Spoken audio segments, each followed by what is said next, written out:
If you want to be a huge bodybuilder, then this video is not for you.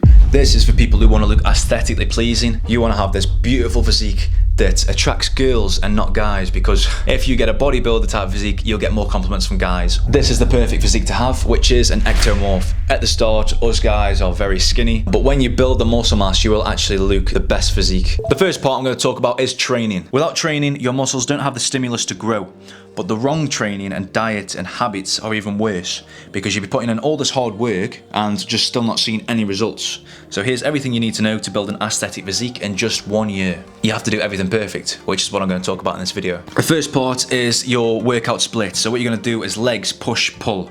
Now this is to get my best results. You don't have to follow this one. What you can do is to follow the one that you could stick to for the longest, and that's the best advice anyone can ever give you. But in particular, the muscles that we're going to focus on is the lats. You want to have this Dorito shape. You want to look like a triangle, and it's a sign of strength. We're also going to focus on the traps. And now when you build your traps up, this will make your neck look bigger. You look completely different, and your face looks a lot better with a thicker neck. We're also going to focus on the mid delts on the shoulder. So don't forget front delts, rear delts, they're important too, and you'll build them through compound movements. But the mid delts are what's going to set you apart, because if you're looking at yourself, or if someone's looking at you from front on, they're going to see massive boulder shoulders. So we're going to do lateral raises. You can do these with dumbbells or on the cables. This is perfect because then you've got the lats to push you out. You've got the side delts to push you out even more. And then what we're going to work on is something that skinny guys usually have a weak part in, which is upper chest. What you can also focus on is the abs. What you do with this is not just focus on the abs, but the obliques, which bring it all together. And then the V-cut right at the bottom. What we're also going to focus on is the arms, but in particular the triceps, because your triceps make up 2/3 of your arm. So you're going to work a lot on triceps, but don't neglect the biceps. Things that help with this are like weighted dips, so calisthenics type stuff, tricep push downs, weighted push-ups,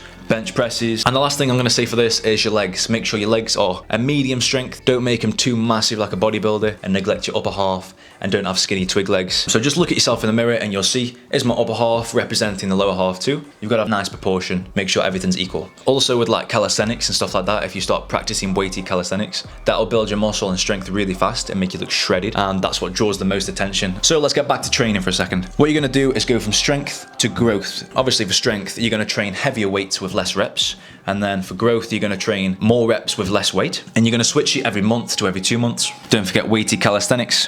What you're going to do is weighted pull-ups, chin-ups, weighted push-ups, front levers, dips, stuff like that. You're also going to work on compound movements. So we're going to do squats, lunges, deadlifts, hip thrusts. We've got rows, bench press, pull-ups, military press. So screenshot these if you need to. And you're going to work on progressive overload. So every single workout, you're going to try put 2.5 kg on the weight. And if you keep doing this and you keep pushing yourself beyond the limits, the whole year is just going to transform your entire body. And don't forget to track your progress. So this is how I track mine. I just downloaded Google Sheets a long time ago. So I just put the exercise with the highest weight I did and the highest reps on that weight. And then next time I'm just going to try to beat that by 1 or 2 reps. And as soon as you get to 12 reps for growth, you're just going to go up a weight. And then for strength, try to go up till you hit 5 or 6 reps and then go up in weight. I'm also going to show you how to do your calories. So we need to count calories, and it's very important, or else training is kind of useless. Especially for skinny guys who think they're eating a lot of food, but actually you'll be surprised on what you're eating. And don't forget push till failure or past failure with a spotter. So this is called forced reps, and what you're going to do here is just get your spotter. As soon as you start fatiguing and you can't go anymore, your spotter's just going to lift you up, give you a half a boost, and on an eccentric, which is the lower half, you're just going to go nice and slow, and then he's going to help you back up. And do that for 3 to 5 reps more, and this will just push your muscles even further past what you could do on your own.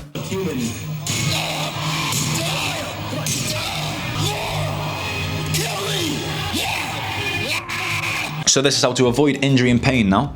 Do static stretches after the workout and 2 days after the workout on them same muscle groups. Now I can make a video on stretches if you want, and what's going to happen is your tense muscles will become relaxed, your posture will improve, you'll increase your blood flow, which will get more oxygen to your muscles. It eases DOMS, which is delayed onset muscle soreness. So when you start feeling sore and you touch your muscles, it's just going to hurt. It won't do that as much anymore because you stretched it out and your muscles aren't so tight.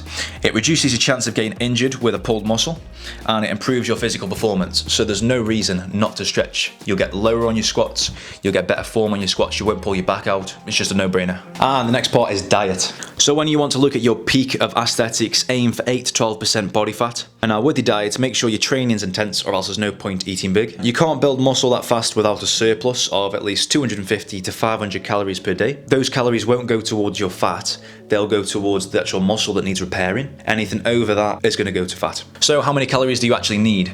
Well, you got to work out your BMR first, which is a basal metabolic rate, and this is how many calories you need at rest. So this is without doing any daily exercise or getting out of bed even. And this is how you work it out. It's different for males and females. Most of the people watching is going to be guys.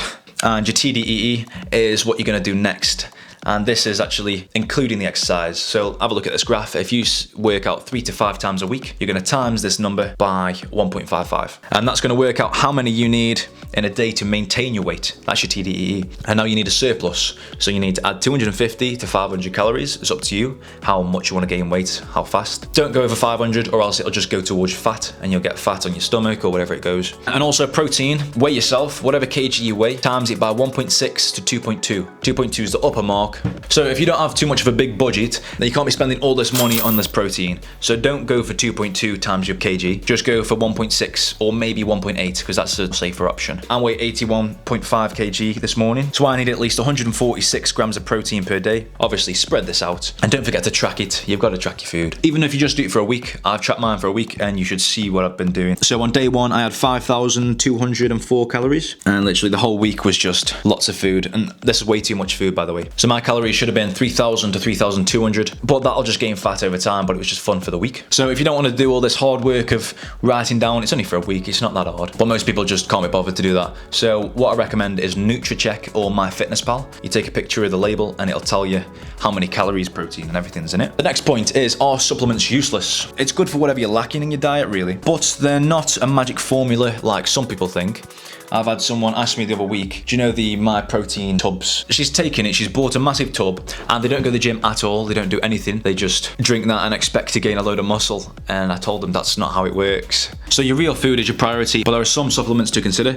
So mass gainer at the end of the day to meet your calorie goals, that's what we talked about earlier. Creatine boosts your performance and hydration, makes your muscles look fuller, so I'd take that definitely. You could take it daily. Pre-workout, now you can take this 1 to 2 times a week, only on big days, so if you're doing a massive compound movement, but just don't take it every day because you'll get immune to it, you'll get intolerant, and then you're literally putting caffeine through your system and it'll stop you from sleeping very good, which we'll talk about in a minute. Greens are good for your fruit and veg if you're not getting enough of that in. I'm not, I've just had to force myself to eat broccoli today and I almost threw up. Omega-3, that's perfect for your brain health and focus, and zinc and magnesium have before bed to calm yourself for sleep. Now the next point is stress and muscle loss, which is linked. So because stress is mental, you might think it doesn't affect your physical body, but actually if you're stressed, it'll be stealing your energy all day. So then when you come to working out, you'll be way less efficient, get less gains, have less enjoyment from it, and it'll just lead to you quitting. And also because of fatigue, you can get injured a lot faster. So yes, stress really does impact your health. So how do you do it? How do you reduce stress? It's mostly from your job. So in that case, quit. There's millions of jobs out there. You might be thinking, oh, you can't just say quit. I've quit loads of jobs just because I didn't like them. And now I've gone something I actually like, which is personal training. 3 things what you've got to focus on. You've got to be good at it, you've got to enjoy it, and you've got to be making a lot of money from it. So it's got to be profitable. If you've got these 3, you're sorted for a job. Because if you don't enjoy it, that's just going to cause more stress, your gains are going to suffer, your mental health is going to suffer, and you're just wasting your life for working a job you don't even like. And the next thing is going to be sleep schedule. So do you know how abs are made in the gym and then revealed in the kitchen? It's the same thing as sleep. So your muscles are ripped apart at the gym and then they build back stronger in your sleep. So sleep's so important. And there was a new study that I saw in 2021, which was being sleep deprived can make you 1.7 times more likely to get injured. And getting no sleep for just one night reduces your muscle growth by 18%. Now that's a big deal. So how do you actually get a good sleep schedule? Well, something to think about is your REM cycle.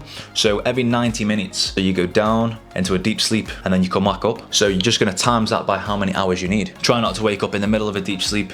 It'll just kill your gains. So try to go to sleep at the same time every night so your body clock gets used to it. Try to not have an alarm clock. And that's hard for most people to hear, especially because they have jobs and they have to meet these deadlines. But just try to make it consistent every single night, every single morning. And part 2 of 2 is your sleep quality. Now this is equally as important. So you can sleep for 10 hours and still feel worse than sleeping 6 because of a few factors. So limit these if you want to maximize your muscle growth and feel good and high energy throughout the day. Which is no blue light. So your TV and phone, turn it off. But if you need to go on your phone, make sure you turn it on to night setting, which turns your screen yellow. But I wouldn't even recommend that. I'd just say turn your phone off completely 1 to 2 hours before bed. Another thing that impacts your sleep quality is darkness. So make sure you get some blackout curtains or you get blinds behind them so it's even darker. You don't want a mid-lit room as it starts turning dark, or let's say in the morning it starts getting a bit lighter, but you still need that bit more sleep. you will get waken up by this light. So I hope these tips have helped, and this is literally everything you need to know to build an aesthetic physique. So I'll see you in the next one.